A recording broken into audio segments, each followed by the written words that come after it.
ये कहानी है रा नाम के एक एलियन की, जिसने मानव जाति को एक विकसित प्रजाति बनाई और इंसानों को अपना गुलाम। लेकिन जब ये बात इंसानों को पसंद नहीं आई, तब उन्होंने उसके खिलाफ विरोध किया और उसकी सत्ता को मिटा दिया। The movie teller presenting Stargate.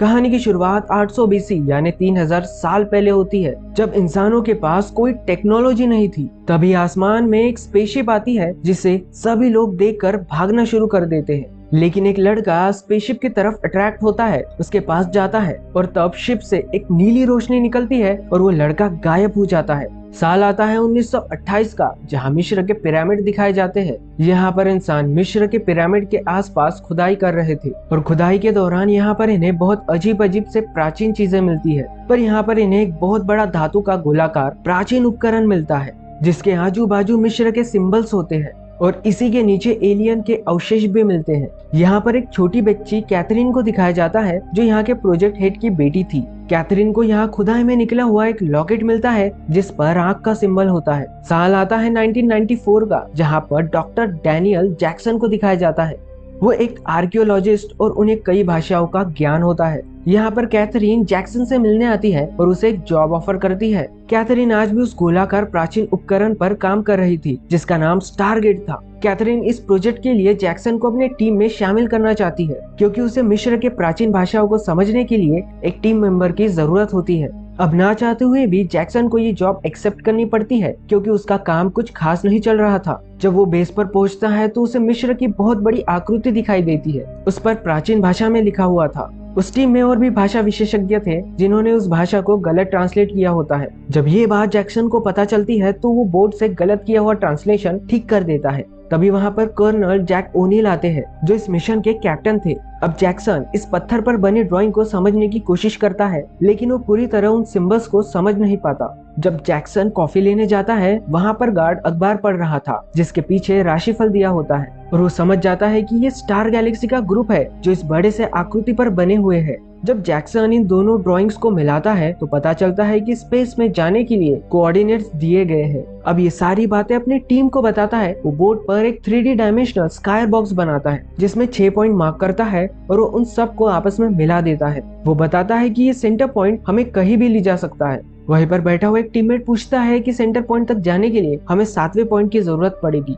Jackson बताता है कि जो हमारी लोकेशन है वही 7वीं पॉइंट है। जैक्सन सबको 7वां पॉइंट बना के दिखाता है, जो कि पिरामिड की तरह होता है, जिसके दोनों तरफ 2 लोग होते हैं। जैक्सन कहता है कि इन दोनों आदमियों का कोई मतलब नहीं है, दरअसल 7वां पॉइंट पिरामिड है। तभी वहाँ पर बैठा हुआ टीममेट कहता है, डिवाइस पर 7वां पॉइंट जैसा कुछ नहीं है। जैक्सन को डिवाइस के बारे में कुछ पता नहीं रहता। वहाँ के डायरेक्टर जैक्सन को डिवाइस दिखाने कहते हैं। जैक्सन को डिवाइस दिखाया जाता है। वो धातु का बना हुआ था, जिस पर इजिप्शियन साइंस बने होते हैं, जिसे वो स्टारगेट कहते हैं। फिर जैक्सन उस डिवाइस के पास जाता है। उसे देखने के बाद वो बहुत ज्यादा हैरान हो जाता है। तभी सब लोग वहाँ पर पिरामिड का निशान ढूंढते हैं और वहाँ पर वो निशान मिल जाता है। फिर सारे निशानों को एक एक कर सॉफ्टवेयर में फिट किया जाता है और निशानों को स्टारगेट पर लॉक किया जाता है। जैसे ही वो 7वां निशान लॉक करते हैं तो स्टारगेट के अंदर एक बबल जैसा क्रिएट होता है, मानो दूसरी ओर एक नई गैलेक्सी का रास्ता खुल गया। इसके बाद उस भंवर के अंदर एक रोवर को डाला जाता है, ताकि उन्हें पता चल सके कि स्टारगेट के उस पार क्या है। जैसे ही रोवर अंदर जाता है, उन्हें पता चलता है कि वो रोवर एक दूसरी गैलेक्सी में पहुंच चुका है। दूसरी तरफ रोवर का कैमरा उन्हें एक दूसरा स्टारगेट दिखाता है। उस पर जो भाषा लिखी होती है वो अर्थ की भाषा से पूरी तरह अलग थी। वही सबसे बड़ी प्रॉब्लम होती है, क्योंकि अगर ये दूसरी तरफ गए तो इन्हें कोऑर्डिनेशन के लिए उन सिंबल्स की जरूरत होगी, जो इन्हें वापस पृथ्वी पर ला सकती है। तब कर्नल ओनील कहते हैं, ये बहुत ही रिस्की है, हमें इस मिशन को ड्रॉप कर देना चाहिए। लेकिन जैक्सन सबको विश्वास दिलाता है कि वो दोबारा ऐसा कर सकता है और दूसरी तरफ का स्टारगेट ओपन कर सकता है। वो कहता है कि मैं वहां जाके वहां की भाषा समझ के सारे सिंबल्स को ऑर्डर में फीड करूंगा, और टीम दूसरी तरफ जाने के लिए तैयारी करती है। फिर हमें जैक ओनील को दिखाया जाता है, जो 1928 में मिले एलियंस फॉसिल्स के पास जाते हैं। उन्हें देख के ऐसा लगता है कि दूसरी तरफ बहुत ही खतरनाक एलियन स्पीसीज है, जिनका सामना इनकी टीम को करना होगा। अब पूरी टीम स्टारगेट के दुनिया में जाने के लिए तैयारी कर रही थी। तभी जैक्सन अपना सामान भर रहा था। वहाँ पर कैथरीन आती है। वो उसे रा का लॉकेट देती है, जो 1928 में खुदाई के दौरान मिला था। अब जैक्सन के साथ पूरी की पूरी टीम स्टारगेट के अंदर इंटर हो जाती है। वो वर्म होल या ब्लैक होल के जरिए दूसरी दुनिया तक पहुंच जाते हैं। वो देखते हैं कि दूसरी ओर भी ऐसा ही टारगेट है जैसा पृथ्वी पर था। अब जैक्सन और जैक ओ'नील बाहर निकलते हैं। उन्हें एक पिरामिड दिखाई देता है, वैसा ही जैसा मिस्र में पाए जाते हैं। अब जनरल जैक्सन को कोऑर्डिनेट्स मांगते हैं जो पृथ्वी तक जाने की लोकेशन लॉक कर सकती है, लेकिन जैक्सन बताता है कि मुझे 7वां सिंबल अभी तक नहीं मिला और अगर हमने सारे सिंबल्स को सही ऑर्डर्स में नहीं लगाए तुम किसी भी गैलेक्सी में पहुंच सकते हो। अगर हमें वापस जाना है तो हमें उसी टैबलेट को ढूंढना होगा जिस पर 7वां सिंबल है। इस बात से बाकी टीम मेंबर्स बहुत ही नाराज हो जाते हैं। वो जैक्सन से नफरत करने लगते हैं। तभी जनरल उन्हें रोकता है और बेस कैंप बनाने कहता है। जब जैक्सन बैठ के पढ़ रहा था तब एक ऑफिसर उसका बैग उठाकर फेंक देता है और जैक्सन जब अपना बैग लाने जाता है तो देखता है कि वहाँ पर किसी के निशान है और उन निशानों का पीछा करता है। उसे एक अजीब सा जानवर दिखाई देता है। जब वो उसके पास जाता है तो देखता है कि वो रस्सियों से बंधा हुआ है, यानी कि वो एक पालतू जानवर है। तभी वहाँ पर जैक ओ'नील और उसके साथी आते हैं। जैक्सन बताता है कि एक पालतू जानवर है और उसके गर्दन पर थपथपाता है और वो जानवर भागना शुरू कर देता है। जैक्सन का पैर जानवर की बंधी रस्सी में फंस जाता है और वो उसके साथ घसीटते हुए बहुत आगे तक निकल जाता है। और जब बाकी के ऑफिसर्स और जैक ओ'नील वहाँ पर आते हैं तब ये सब के सब देखते हैं कि यहाँ पर इंसान जैसे ही प्रजाति रहती है। जैक, उसके साथी और जैक्सन उनके पास जाते हैं। जैक्सन को पहले उनकी भाषा समझ में नहीं आती, लेकिन वो लोग जब जैक्सन के गले में राख का लॉकेट देखते हैं तो उसके सामने झुक जाते हैं। तभी वहाँ पर उन सब का सरदार आता है। वो उनको पीने के लिए पानी देता है और जहाँ पर इनकी बस्ती होती है वहाँ पर आने के लिए कहता है। अब ये सभी लोग उनकी बस्ती में पहुंच जाते हैं तो वहाँ का सरदार उन्हें अपने भगवान का निशान दिखाता है जो कि एक बहुत बड़े मेटल जैसे गोल्डन प्लेट पर बना होता है और वैसा ही निशान जैक्सन के गले में जो लॉकेट है उस पर बना हुआ था। दरअसल ये इनके सन गॉड का निशान होता है और इन सबको यही लगता है कि जैक्सन और उसके साथियों को इनके सन गॉड ने यहाँ पर भेजा है। अब रात को सभी लोग इकट्ठा होते हैं। जैक्सन और उसके साथियों की मेहमान नवाजी करते हैं। उन्हें खाने के लिए मांस दिया जाता है जो कि चिकन जैसा लगता है। जैक्सन उन सबको बताता है कि ये मांस का टुकड़ा चिकन जैसा लगता है और वो उन्हें चिकन की एक्टिंग करके दिखाता है। वो उसे समझ नहीं पाते और उस पर हंसने लगते हैं। तभी जैक जैक्सन को कहता है कि इन्हें 7वां सिंबल पूछो ताकि हम घर जा सके। तब जैक्सन सरदार को सिंबल के बारे में पूछता है, लेकिन वो इस बारे में बात नहीं करना चाहता, मानो उनके बारे में बात करना यहाँ मना हो। इसके बाद जैक्सन को वहाँ की औरतें नहलाती है, उसे साफ सुथरा करती है और जैक्सन को एक कमरे में भेज दिया जाता है। और यहाँ पर एक लड़की आती है जो अपने कपड़े उतार रही थी, लेकिन जैक्सन उसे ऐसा करने से मना करता है। वो उसे बाहर भेजने वाला था कि सरदार बाहर खड़ा होता है और परेशानी से देखने लगता है। तब जैक्सन उन्हें थैंक यू करके वापस अंदर चला जाता है। जैक्सन उसे अपना नाम बताता है कि मैं डैनियल हूँ और वो उस लड़की को अपना नाम पूछता है तब वो अपना नाम शौरी बताती है। अब वो उसे बताता है कि हम यहाँ पर कैसे आए। वो एक पिरामिड को ड्रॉ करता है, लेकिन शौरी उसे मिटा देती है, मानो ऐसी ड्राइंग यहाँ पर बनाना मना है। इसके बाद शौरी पिरामिड के ऊपर एक सर्कल बनाती है। जैक्सन कहता है क्या यह सन का सिंबल है। जैक्सन उससे पूछता है कि ये ड्राइंग तुमने कहाँ पर देखी है, क्योंकि ये वही कोऑर्डिनेट्स है जो तुम्हारी दुनिया के स्टारगेट पर थे। शौरी जैक्सन को उस जगह ले जाती है जहाँ पर बहुत सारे ड्राइंग्स बने होते हैं। उनके पूर्वजों ने एक तरीके की स्टोरी उन दीवारों पर बनाई थी। तभी जैक्सन के बाकी के साथी वहाँ पर आते हैं और जैक्सन दीवार पर लिखी भाषा को समझने की कोशिश करता है। वो उन्हें बताता है कि आज से हजारों साल पहले एक ट्रैवलर जो मरती हुई दुनिया से भाग गया था, वो अपनी लाइफ को बढ़ाने की कोशिश करना चाहता था। उसकी खुद की प्रजाति खत्म होने लग गई। वो खुद को मरने से नहीं बचा सकता था। वो एक ग्रह से दूसरे ग्रह पर गया और धरती पर पहुंचा, जहाँ पर उसने इंसानों को देखा, जिसकी स्पेसशिप को देखकर सभी लोग भाग रहे थे। उन्हीं इंसानों में से एक बहादुर इंसान उसके स्पेसशिप के पास आया, जिसकी बॉडी के अंदर उसने अपने आप को समा लिया, यानी कि वो एलियन अब एक इंसान के रूप में जिंदा है और उसने अपने आप को इंसानों का राजा घोषित कर लिया। उसने बड़े बड़े पिरामिड्स बनवाए, साथ ही स्टारगेट से यहाँ पर इस दुनिया में कई इंसानों को लाया। इन लोगों की मदद से एक खास तरह का मिनरल्स निकालता है ताकि उसकी टेक्नोलॉजी को सोर्स मिल सके। यहाँ के लोग हजारों साल पुरानी मिश्र भाषा बोलते हैं जो कि धरती पर बोली जाती थी। जैक्सन बताता है जैसे जैसे धरती पर इंसान विकसित हुआ, उन्होंने एलियन जिसका नाम रा था उसके खिलाफ विरोध किया। उस टारगेट को हमेशा के लिए दफना दिया जो कि 1928 में कैथरीन के डैड को मिला। जैक्सन को उसी जगह वो टैबलेट मिल जाता है जहाँ पर वो 7 सिंबल बने होते हैं, लेकिन उस पर सिर्फ 6 सिंबल होते हैं और 7वां सिंबल टूटा हुआ था। वो शौरी से 7वां सिंबल के बारे में पूछता है, लेकिन उसे कुछ भी पता नहीं था। दूसरी तरफ दिखाया जाता है कि एक बहुत बड़ा स्पेसशिप उस पिरामिड में लैंड करता है, मानो पिरामिड स्पेसशिप का लैंडिंग पॉइंट हो। अब स्पेसशिप से कुछ एलियंस निकलते हैं और अंदर जो बाकी की टीम होती है उन्हें एलियंस मार देते हैं और कुछ को बंदी बना लेते हैं। अब अगली सुबह जैक्सन और कर्नल अपने साथियों के साथ वापस पिरामिड की तरफ निकल पड़ते हैं। तभी कबीले के कुछ बच्चे उनका पीछा करते हैं। सभी लोग पिरामिड के पास पहुंचने के बाद देखते हैं कि पिरामिड के ऊपर एक बहुत बड़ी चीज आकर बैठ गई। ये देखकर सब लोग शॉक हो जाते हैं, पर हिम्मत करके अंदर आते हैं। पहले तो ये अपने साथियों को ढूंढते हैं, पर वहाँ पर कोई नहीं मिलता। तब अजीब से चेहरे वाले एलियंस इन पर हमला करते हैं। इन सबसे बच के जैक्सन और कर्नल स्टारगेट के पास आते हैं और जनरल कुछ ढूंढ रहे थे।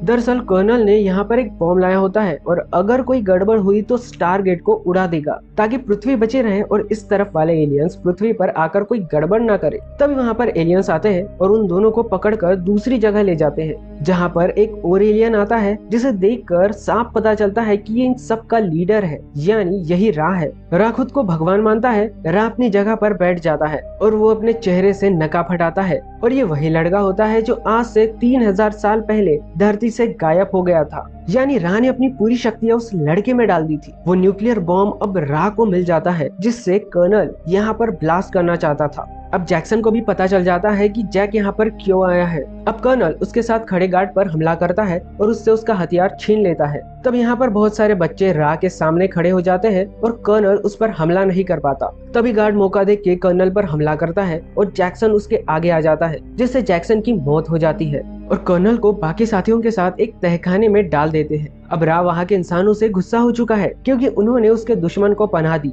और वो उन सारे इंसानों पर हमला करवाता है। वहाँ का जो सरदार होता है उसे लगता है कि उनके जो देवता है वो उनसे नाराज हो गए। पिरामिड के अंदर जैक्सन को दिखाया जाता है। उसे एक हीलिंग चेम्बर के अंदर डाला जाता है, जिसके अंदर इंसान के सेल दोबारा जनरेट होते हैं, यानी कि इस हीलिंग चेम्बर में इंसानों को वापस जिंदा किया जा सकता है और इसी टेक्नोलॉजी का इस्तेमाल करके रा अपना शरीर हमेशा जवान रखता है। अब जैक्सन उठता है और रा के सामने आता है। रा कहता है कि तुम्हारा दोस्त यहाँ पर न्यूक्लियर बॉम्ब लेकर आया है और कल जिस टारगेट से तुम यहाँ तक इस दुनिया में पहुँचे हो उस टारगेट से इस न्यूक्लियर बम को तुम्हारी दुनिया में भेजूंगा, पर मैं अपनी टेक्नोलॉजी का यूज करके इसकी पावर 100 गुना ज्यादा बढ़ा दूंगा और तुम्हारी पूरी दुनिया खत्म हो जाएगी। जैक्सन पूछता है तुम ऐसा क्यों करना चाहते हो? तब रा बताता है कि मैंने उस दुनिया को बनाया, मेरी वजह से तुम्हारी दुनिया इतनी विकसित हुई, लेकिन तुम्हारे लोगों ने मुझे धोखा दिया और अब मैं ही उस दुनिया को खत्म करूंगा। फिर अगली सुबह रा सभी गांव वालों को पिरामिड के पास बुलाता है। वो जैक्सन को अपने साथियों को मारने कहता है। अब जैक्सन धीरे धीरे आगे बढ़ता है। तभी भीड़ में एक बच्चा उसे इशारा करता है,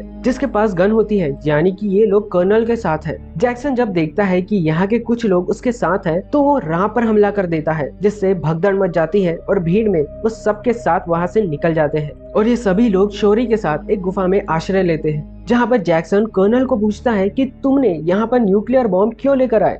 कर्नल कहता है मेरे ऑर्डर साफ थे, अगर कोई भी गड़बड़ दिखी तो तुम्हें वापस भेज के मुझे यहाँ पर न्यूक्लियर बॉम्ब ब्लास्ट करना था। तभी जैक्सन उन बच्चों से बात कर रहा था। उसे पता चलता है कि उसी दिन शौरी और उसकी शादी हो चुकी है। वो शौरी के पास जाता है तो शौरी कहती है उन्हें मत बताना कि तुमने मुझे ठुकरा दिया है, लेकिन जैक्सन अब शौरी से प्यार करता है, इसलिए उसे किस करके अपनाता है। अगली सुबह जैक्सन उठता है तो देखता है कि शौरी का भाई दीवार पर एक सिंबल बना रहा था। ये वही 7वां सिंबल होता है जो टैबलेट से टूटा हुआ था और अब इनके पास अपनी दुनिया में वापस जाने के लिए सही ऑर्डर में वो 7 सिंबल है, जिसे टारगेट पर सेट करने के बाद यह धरती पर पहुंच जाएंगे। तभी राह का एक गार्ड माइन के पास आता है मिनरल्स लेने। तभी वहाँ पर कर्नल आते हैं और उसे मार देते हैं। ये देखकर सरदार और उसके सभी लोग डर जाते हैं। जैक्सन एक बटन दबाता है और उसका नकाब उतार देता है, जिससे पता चलता है कि इतने सालों से ये जिनकी पूजा कर रहे थे वो कोई भगवान नहीं बल्कि इन्हीं की तरह एक आम इंसान है। राह ने नकाब पहने हुए इतने सालों से उन्हें अपना गुलाम बना के रखा। कर्नल, जैक्सन, शौरी और कुछ बच्चे मिनरल्स लेके पिरामिड के अंदर पहुंच जाते हैं। कर्नल और जैक्सन वहाँ के गार्ड्स को मार देते हैं और वो बॉम्ब के पास चले जाते हैं। कर्नल बॉम्ब को एक्टिवेट कर देता है। वो जैक्सन से कहता है कि तुम अपनी दुनिया में वापस चले जाना और मैं यहाँ अपना काम खत्म करूंगा, यानी राह को मार दूंगा। तब यहाँ पर एक गार्ड आता है और शौरी पर हमला करके शौरी को मार देता है। तभी जैक्सन उस गार्ड को मार देता है और शौरी को मरा हुआ देख उसे बहुत दुख होता है और यहाँ पर नीली रोशनी आती है। दरअसल ये टेलीपोर्टेशन की रोशनी होती है जो सीधा राह के स्पेसशिप और पिरामिड को जोड़ता है। जैक्सन को इस टेक्नोलॉजी के बारे में पता था, इसलिए शौरी को लेकर उस रोशनी के नीचे खड़ा हो जाता है, जिससे गार्ड यहाँ पर पहुंच जाता है और जैक्सन उस जगह पहुंच जाता है जहाँ पर वो हीलिंग चेम्बर है। जैक्सन शौरी को उस हीलिंग बॉक्स में डालता है, जिससे उसका शरीर फिर से जिंदा हो जाता है। दूसरी ओर कर्नल और गार्ड के बीच में लड़ाई होती है।